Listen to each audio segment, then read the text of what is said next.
forestille sig, at der er så nogle af dem, som falder i vejsvinget, og så bliver erstattet af nogle andre.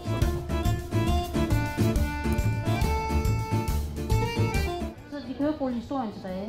Og noget af det, som gjorde indtryk også der i Libanon og Jordan, det var, at de sagde sammenstemmende, det er en politisk løsning, der skal findes der. Vi kan ikke bombe os til en løsning i det land. Hvis vi prøver på det, så bliver det splittet i fire, og der bliver krig langt ud i fremtiden, og det bliver ikke en krig, som er begrænset til Syrien. Der er folk, som mener, at der er kun et sprog, som Assad forstår.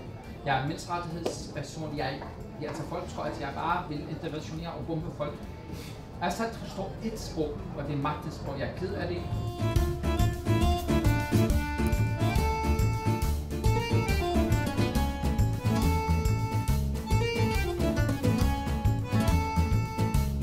Det, som er vigtigt, synes jeg først og fremmest, det er, hvordan vi bruger de penge, vi så har. Vi er et af de mest givende lande i verden, og det, som interesserer mig i den sammenhæng, det er, hvordan de penge bliver anvendt til at gøre verden til et bedre sted. Det, der skete i 10 år under VK, det var jo ikke alene, at man skar massivt på udviklingsbistand, men man udhulede den også, fordi man kom alle mulige nye emner ind på udviklingsbistanden, så det faldt i kroner, i procenter, det faldt på enhver måde. Og jeg siger ikke, at den her regering har rettet fuldt op på det, fordi vi har en krise i Danmark, og der er også brug for at prioritere. Jeg kender godt den sang, den har jeg også i Danmark. Børn skal have mad, ellers lærer de ikke at læse og skrive, og kan de ikke læse og skrive, for dur det ikke at have ytringsfrihed. Det hænger sammen, og det er den måde, vi ser det på, og det er en meget markant ændring af det danske udviklingssamarbejde.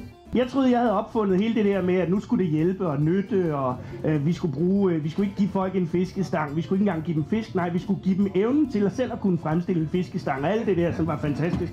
Det stod Obama op og sagde på talerstolen. Jeg sagde, det der mand, han har hugget mit.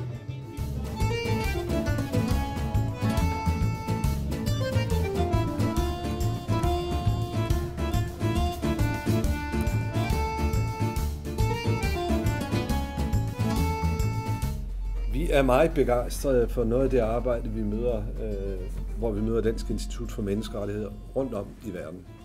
Jeg tror selv, at en af grundene til, at vi kan ting i forhold til Kina, som andre lande ikke kan gå så langt med, i forhold til den kritiske stemme over for menneskerettigheder og mindretal, det er, at vi tilbyder konkret hjælp. Så inviterer vi kinesiske dommere til København og se Højesteret og et arresthus ude på Blejdamsvej.